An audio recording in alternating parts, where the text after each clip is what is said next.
Through my many years of watching anime, one thing I always enjoy is kind of finding those little details within series that sign that I think this creator really likes this thing, whether it be feet, sizes of chest, all these different kind of ideas you can get from a creator, their art style, what they put detail in. And yes, I found something in Shine Post, a series that is airing in the summer 2022 anime season. Transparent t-shirts. They really, really like when you can see whatever's underneath their t-shirt, their white t-shirt, kind of fading through every single character. It's odd, I know, but anyways, I've watched 2 episodes of Shine Post, and I'm actually really enjoying this series so far. It's really got an interesting quirk to throw into the typical mix of the idol sphere. And additionally, Studio Kai, thank you. Thank you for not relying on CGI. Yes, we have an idol show where, yes, they do use CGI, but it's not forefront. It's typically your far away shots. So I give them massive amounts of credit for that. But is Shine Post worth your time? There's a lot of idol shows out there. I think there's something to be had here. So I'm going to get into that with my first impressions of the series. So let's jump right into it. Shine Post opens up following the idol group Tings. Yes, Tings. Not things, Tings. Well, one of the idol group members, their center, Haru, is extremely excited this one day. She's gotten all the luck in the world. She keeps getting free popsicles. Every light that she comes to, it has the crosswalk turn on. She's feeling really lucky. She runs into the place that they work at, and her manager immediately calls her to her office where her other 2 members are at, where they find out the manager is considering basically disbanding Tings. And they're just kind of just mortified when they actually have Haru like bust open the door and says, "Hello, everybody. What are we doing today?" And she's like, "I'm going to shut down Tings." And then she closes the door. Then she opens it back up. What's going on, everybody? But anyways, the manager corrects herself. She's like, "I didn't really say I'm disbanding you. I am thinking of disbanding you." And what their manager essentially puts in place is says, okay, well, if you guys don't fill out this one concert, which I think it was 2,000 seats, if you don't fill out this concert, I'm going to shut you guys down. But I'm not going to leave you guys dry right now. I'm going to give you a new manager. I'm going to designate you a manager, which they're kind of excited about. You know, they're dreading the fact that they have to fill this venue because they probably get at max 30 people at their venues. But at the same time, at least they have a sign that they can grow. If this guy can join and help them grow, they can become the idols they want to become, because they've already felt like they've been defeated. Like, they have this whole showing of them having like 3 or 4 people in front of them at this venue, and they weren't feeling it. Like, they were feeling they were failing. Like, they were never going to be idols. So they do get a little sense of the idea these girls are kind of selfish. I mean, despite the fact that they have these very dedicated fans come to their stuff, they want to be bigger. They still have that desire to be bigger. This is where we cut to this would-be manager, this person that's supposed to be their manager. This is kind of where it gets a little weird. This manager, Naoki Hinase, seems to be special in some way. As you see him walking down the street, and as he looks around, there's people that are talking to each other, and he notices that certain people are kind of giving encouragement to people. You'll see them shining. It's kind of weird, but just stick with it. At some point, he gets a phone call from his childhood friend who is like very upset that he just quit the place they were working at, this one idol agency. And he's like, "No, I'm kind of done with this stuff. Don't worry about it. I got a new place to work at." She's like, "You should come back." He's like, "No, I'm done with that stuff. You should continue on, though, because you shine." And she gets really angry and then hangs up. Cut to him arriving at the agency where Tings works at, and the girls are waiting outside for him to show up, and they're immediately excited. They're introducing themselves. They're really excited. They want to pull him inside. It's like, "Come on, let's go. Let's get started. We'll show you around and everything." And he's kind of like, what are you guys doing? Hold on. What are you guys doing? Eventually, yes, he reveals to the girls that, yes, he was hired to come to this agency, but he'll never be a manager. Like, he's done being a manager. Like, he's like, "I'm not going to be an idol manager. I'm going to come here to work with the agency, but I'm not going to be a manager." Well, this is when the girls get a text from the owner saying, "It's up to you guys to convince him." Like, she knew this guy wasn't going to do it. She just hired him to come there. Their job was to get him to be their manager. So, yeah, it kind of turns the whole thing where the girls all, try to push him, say, "Please come help us, make us be big. We have this one last shot. Please help us make it. Otherwise, we're done." Eventually, he kind of agrees to watch one of their performances where they do a little routine in front of him, and he watches them do their stuff. He notices some things that are kind of rough, and he says, "Yeah, you guys need some work." Well, at some point, Naoki Hinase, this manager, says, "Look, what is your driving force? Like, what pushes you? What makes you be an idol? Like your typical radio show question. And each of the girls answers it. But the oddity that comes from this is that only 2 of them shine to him. Like I said before, when he watches people talk, he sees people that are shining or not shining. And he's like, okay, all right, well, let's get started. And everybody's like, what was that about? Like, what made you change your mind? Well, as we find out from this conversation between him and the owner later on, he can see people shine when they lie. So that's the big quirk in this whole thing, is that he knows when people lie because they shine. But the oddity that came from that conversation and what actually drove him to become their manager was that the girl in the mirror, the center, Haru, she didn't shine. What she said was true. She wants to do great things. She wants to do all this stuff, and she didn't shine. So thus, she was truthful. And that becomes the kind of the gimmick in this kind of idol show, is this idea that he has this one center that's very passionate and very truthful about what she does. Whenever he says, all right, let's do our best, let's do some training, the girls are like, yeah, we're going to do our best. The 2 other girls shine. Haru never shines because she's always passionate, truthful. And what this gets into as we get into the second episode is obviously he has to fill a venue. It's going to be their first go. He's going to see, okay, if you can just kind of fill up this one place, which isn't like about 100 or 200 people, we'll see if he can go from there. So they're trying to sell tickets. They're doing a terrible job of it. Nobody wants to buy their tickets. And eventually, through his connections, he gets them to be able to sell tickets outside of a venue of somebody else that is just up and coming. Well, the oddity in this is that these are people that love up and coming idols. Not the greatest of greats, but they know a thing or two about idols. These are fans that know kind of semi-polished idols. But these are people that are willing to come to their venue. So they pack the place. And what comes from this is that while everybody's watching the performance and obviously scrutinizing things, yeah, they're pretty basic starter class type of idols. They're not very good at singing. Their performance is a little bit shaky.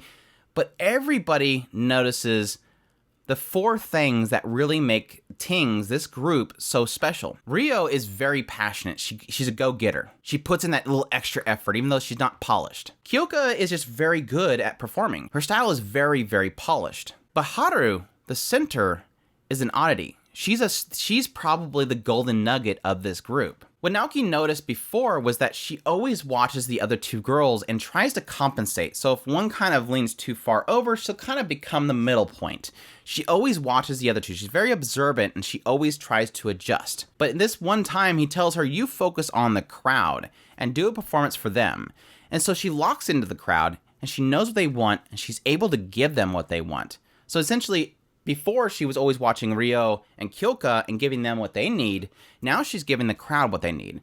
And additionally, even though they don't say it by the end of the episode, there was one last thing. There was one last special thing about Tings, or specifically Haru. My assumption at this point is going to be the idea that Haru is genuine, because that's something they've been hitting on for the last pretty much episode, is that Haru is the only one that's genuine. So while everybody's like, oh, they have one of those. That's all they're really saying at this point. And then Naoki's over here going, yes, they'll recognize that they have that one thing. I think it's going to be the fact that Haru is genuine. She's not a liar. She wants to be a great idol. She wants to do these great things.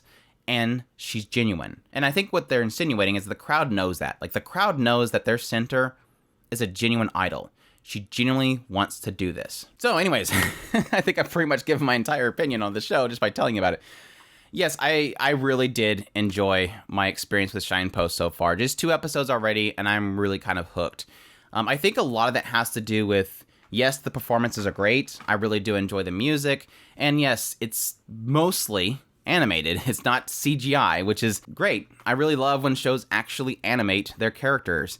And it was funny because when I immediately after I watched the second episode of Shinepost, I immediately tweeted saying, thank you so much, Shinepost, for actually 2D animating your characters when they perform. And the thing that really stuck in my mind as I was tweeting this out was that it's so different. When you actually see the expression, when you see the characters moving, you see how lively they are, stuff that you can't really do with CGI. I was able to get the characters, the emotion, and the expression of the characters as they performed. I was able to see that Rio was a hardworking, a go-getter. I was able to see that Kyoka mastered her art. I was able to see that Haru was grabbing people's attention. And yes, even before when they were doing their their kind of mock training in front of the manager, I was able to see that Haru was watching the other two girls. Like, I could see that. Like, I noticed that before he said it later on. Because, again, because they weren't CGI, because they weren't robotic girls doing their performance dances all pretty-like, because they were actually moving and expressing and giving those little detailed kind of gestures, I was able to understand what they were doing on the stage. And unfortunately, that's sadly something that is lost with CGI. CGI is typically to show you perfect performances that are perfectly in sync and told to do that. They're not drawn to have emotion and drawn to have gestures, drawn to have these little details that tell me what the character's thinking at that point. I could see Haru pulling me from the crowd. I could see her drawing my attention and performing for me. And I think that's a huge kind of plus that Shinepost so far, they could go full CGI later on, don't get me wrong, but so far has shown me. Even in the opening sequence, you have this other girl, Hotaru, and yes, the whole stage was CGI, the panning shots of the stage and stuff moving around, but you could see that Hotaru was actually animated 2D on the stage. Yes, a lot of her extras that were coming on the stage would kind of jump back and forth between being CGI or not, but there's something to be said about adding that little detail because it's not CGI. But I'm gonna quit there. I need to move on. The rest of the show was great. I like the chemistry so far. The three girls for Tings, they're fantastic so far. The only struggle that I have right now is that I love the very simple chemistry of Haru, Ryo, and Kyoka. And what I'm seeing based on the artwork and the PVs and everything is that eventually they're going to pull in Momiji and Yukine. And I don't want that. Like, Yukine and Momiji are like the critical characters. They're the ones that are doing better than Tings currently at this organization. And they've already showed up once to criticize Ting, and then they moved on. And they seem like a downer to add to the group. Because like I said, I love the chemistry between these three girls. I don't want these two negative Nancys to be added to it. Now, granted, them being added is probably going to add a little bit of drama, and then they'll eventually bring them into the fray, and then everybody will be happy together. But I just almost feel like I want to keep it to these three girls. I do like more simpler idol shows. The ones that don't get like 16 members that you have to constantly know what each one of them's thinking every time something happens. But yeah, so far, just watching Haru, Ryo, and Kyoka act around is just, I loved it. They're a lot of fun. Ryo is I'm Ryo-sama. She talks about herself in third person. She's full of herself. She's playing the character of the tsundere, high and mighty. Kyoka is more like the soft and gentle, but she gets these quick jabs in because her whole thing is that she loves to tell jokes, or at least pranks, as she calls them. So she'll say things like when they first come out on the stage, she'll say, "Thanks for everybody for coming. Y'all have a nice day." And then everybody's like, "Nah, we're not going anywhere." And she goes, "Aha, the prank was successful," or something like that. She's really goofy because she feels like she's kind of like the big sister, very calm, very nurturing. But she throws out these little jokes as jabs. And then Haru is the Genki girl, the girl that wants everything to keep going forward. She feels like she's on a roll all the time. She's the kind of the energy that, for oddly enough, is always pulled around by Ryo.